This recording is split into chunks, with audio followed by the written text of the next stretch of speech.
গত 2 দিন আগে দেখেছেন ভারতে বিএসএফ বাংলাদেশের মধ্যে ঢুকে আমার দেশের 2টা মানুষকে টানিয়ে জোর করে নিয়ে যাওয়া শুরু করছে। গ্রামের লোক তাকে ঘেরাও করে অ্যাটাক করে ফেলেছে। বিজেপির ভাইরা যখন গেছে পাও ধরে ক্ষমা চাইতে বাধ্য হয়েছে ভারতের বিএসএফ। বলেন আল্লাহ আকবার। গত 16 বছরে 250 জন মানুষকে ডাইরেক্ট গুলি করে ভারত হত্যা করেছে আমাদের সীমান্তে।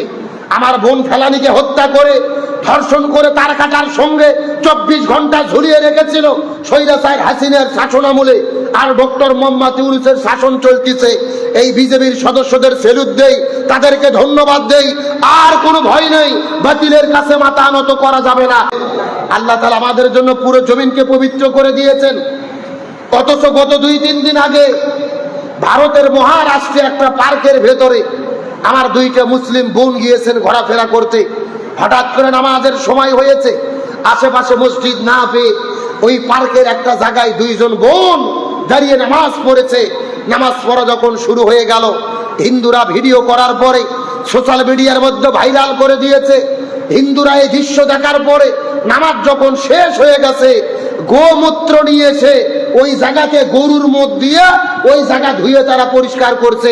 তারা বলতেছে যে এই জায়গাতে সেজদা করার মাধ্যমে এই জায়গা অপবিত্র হয়ে গেছে। জোরে বলেন নাউজুবিল্লাহ। চিৎকার করে বলেন এই জমিন কার? সেজদা হবে কার?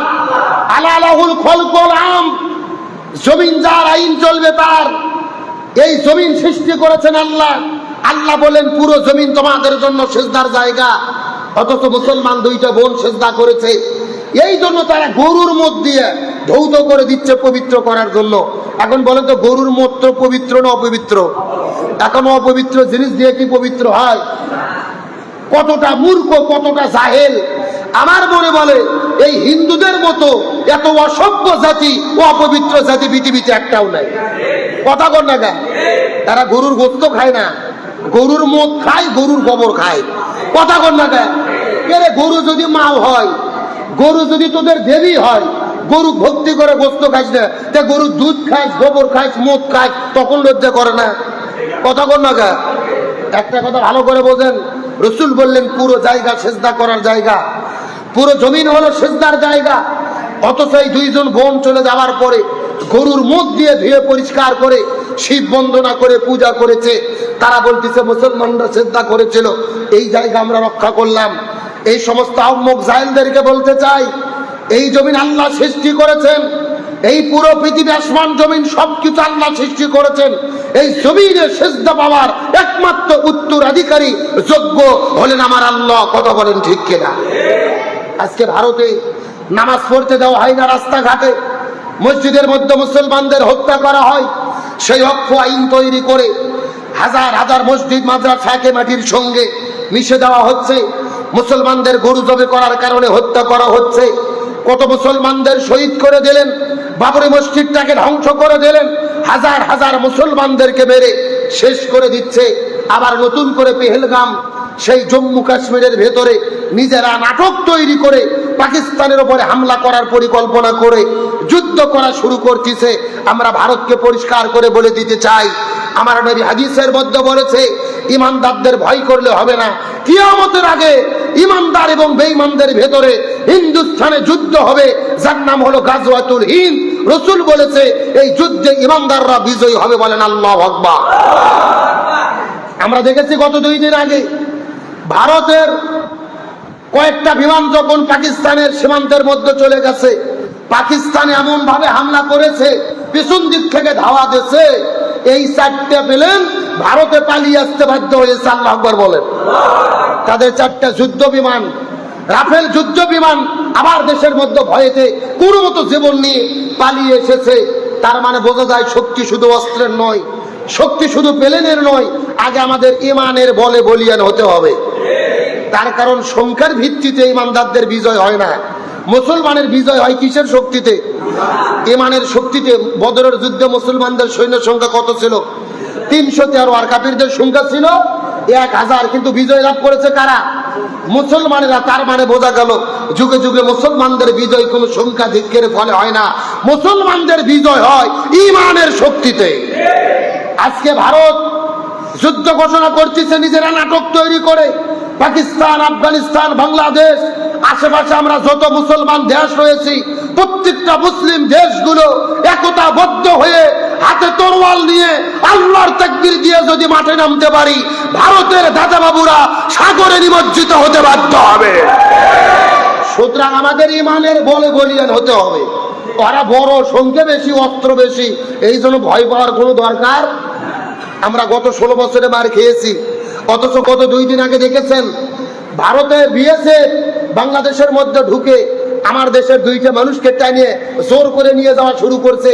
গ্রামের লোক তাকে ঘেরাও করে অ্যাটাক করে ফেলেছে। বিজেপির ভাইরা যখন গেছে পাও ধরে ক্ষমা চাইতে বাধ্য হয়েছে ভারতের বিএসএফ। বলেন আল্লাহু আকবার। গত 16 বছরে 250 জন মানুষকে ডাইরেক্ট গুলি করে ভারত হত্যা করেছে আমাদের সীমান্তে। আমার বোন ফেলানিকে হত্যা করে, ধর্ষণ করে তার কাটার সঙ্গে 24 ঘন্টা ঝুলিয়ে রেখেছিল স্বৈরাচার হাসিনার শাসনামলে। আর ডক্টর মোহাম্মদ ইউনূসের শাসন চলতেছে। এই বিজেপির সদস্যদের সেলুট দেই, তাদেরকে ধন্যবাদ দেই। আর কোনো ভয় নেই, বাতিলের কাছে মাথা নত করা যাবে না। আবার তো মনে বলে এই বিজেপি বিডিআর ভাইদেরকে রাষ্ট্রীয়ভাবে পুরস্কার দেওয়া দরকার, এদেরকে সেলুট দেই। তার কারণ বিজেপির ভাইদের বলি ভয় করবেন না। রসুল বলেছেন যারা মুসলমান দেশের সীমানা নিরাপত্তা রক্ষীর দায়িত্ব থাকে, এরা সীমানার নিরাপত্তা দিতে গিয়ে বহির্বিশ্বের আক্রমণ মোকাবেলা করতে গিয়ে যদি জীবন দিয়ে বিদায় নিয়ে চলে যায়, রসুল বলেছেন এরা শাহাদতের মর্যাদা পাবে। সুতরাং বিজেপির ভাইদের বলি, বিডিআরের ভাইদের বলি, শক্তিতে শক্তিমান হন, ইমানের শক্তিতে শক্তিমান হন। ভারতকে ভয় পাওয়ার দরকার নেই, মায়ানমারকে ভয় পাওয়ার দরকার নেই। জীবন দেওয়ার জন্য, দেশের জন্য প্রস্তুত থাকেন। দেশের স্বাধীনতা সার্বভৌমত্ব রক্ষা করবেন। জীবনও যদি চলে যায়, শাহাদতের মর্যাদা দান করবে কে? এই জন্য বলতেছিলাম, মুসলমান যদি বিজয় করতে হয়, আল্লাহর সাহায্য পেতে হয়, ইন্নাল্লাযীনা ক্বালু রাব্বুনাল্লাহ, আল্লাহকে রব বলে মানতে হবে। তারপরে কি করতে হবে? সুম্মাস্তাকাম, তার উপরে অবিচল থাকতে হবে। সুবহানাল্লাহ বলেন। আমরা কয়েকদিন আগ থেকে দেখছি না যে ফিলিস্তিনের গাজার ভেতরে 50,000 মুসলমানদেরকে শহীদ করে দিল, অথচ 1 সপ্তাহ হলে মিডিয়াতে আপনারা দেখতেছেন ইসরায়েল শহরের ভেতরে এমন দাবানলের আগুন জ্বালা শুরু করেছে, পুরো ইসরায়েল আগুনিয়ে পুড়ে ছাই হয়ে যাচ্ছে। পুরো পৃথিবীর মানুষদেরকে বলেছে আমাদের বাঁচাও, আমরা আর বাঁচতে পারতেছি না। ফিলিস্তিন পর্যন্ত বলেছে তোমাদের সাহায্য করতে প্রস্তুত আছি। আল্লাহু আকবার বলেন। এটাই তো ইসলামের শিক্ষা। তোমরা 50,000 মুসলমানদেরকে শহীদ করে দিয়েছো, আজকে আল্লাহর খেলা শুরু। আগুনে পুরো এলাকা পুড়ে ভূমিভূষ হয়ে যাচ্ছে, ছাই হয়ে যাচ্ছে। কার খেলা? আল্লাহর কোরআন বলে জাহারুল ফাসাদু ফিল বাররি ওয়াল বাহরি বিমা কাসাবাত আইদিন নাস, জলে এবং স্থলে যত বিপর্যয় ঘটে সব কিছু হলো ওই দেশের মানুষের হাতের কামাই। তোমরা মুসলমানদের শহীদ করে দিয়েছো, ছোট বাচ্চাদেরকে হত্যা করেছো। একটা শিশু সন্তান হামলার শিকার হয়ে বিল্ডিং এর নিচে চাপা পড়ে চিৎকার করে বলেছিল তোমরা আমাকে হত্যা করো, আমাকে শহীদ করো, আমাকে গুলি করো, আমাকে বিদায় করে দাও। আমি এমন একটা জান্নাতে যেতে চাই, আমি আল্লাহর কাছে যেতে চাই যেখানে গেলে কেউ গুলি করবে না, কেউ হামলা করবে না, যেখানে খাবারের কোনো অভাব নাই। চিৎকার করে বলেন আল্লাহু আকবার। একটা কথা মনে রাখেন, নারী এবং শিশু যখন মাজলুম হয়ে আল্লাহর কাছে দোয়া করে, এই দোয়া আল্লাহ কখনো ফেরত দেয় না। প্রকৃতগতভাবে বিচার শুরু হয়ে গেছে, আল্লাহর গজব শুরু হয়েছে, আল্লাহর ফাইসালা শুরু হয়েছে। সুতরাং জালেমদেরকে বলি, নিরপরাধ ইমানদার মুসলমানদের উপরে জুলুম করো না। ফাইসালা করবেন কে? আরো জোরে বলেন। আমার বন্ধুগণ, মুসলমান ভাইরা গভীর মনোযোগ। তাহলে আলোচনা করতেছিলাম, ইন্নাল্লাযীনা ক্বালু রাব্বুনাল্লাহু সুম্মা ইসতাকামু তাতানাজ্জালু আলাইহিমুল মালায়েকা, নিশ্চয় যারা মুখে মুখে বলে আমাদের রব কে। আরো জোরে বলেন কে? আরো জোরে বলেন কে?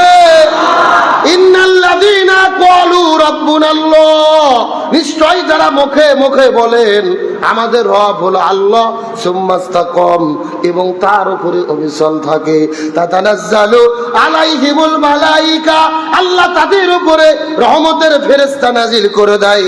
এই সমস্ত ফেরেশতা এসে বলে তোমাদের জন্য কোনো ভয় নাই, তোমাদের জন্য কোনো টেনশন নেই, তোমাদের জন্য হলো জান্নাতের সুসংবাদ। বলেন সুবহানাল্লাহ।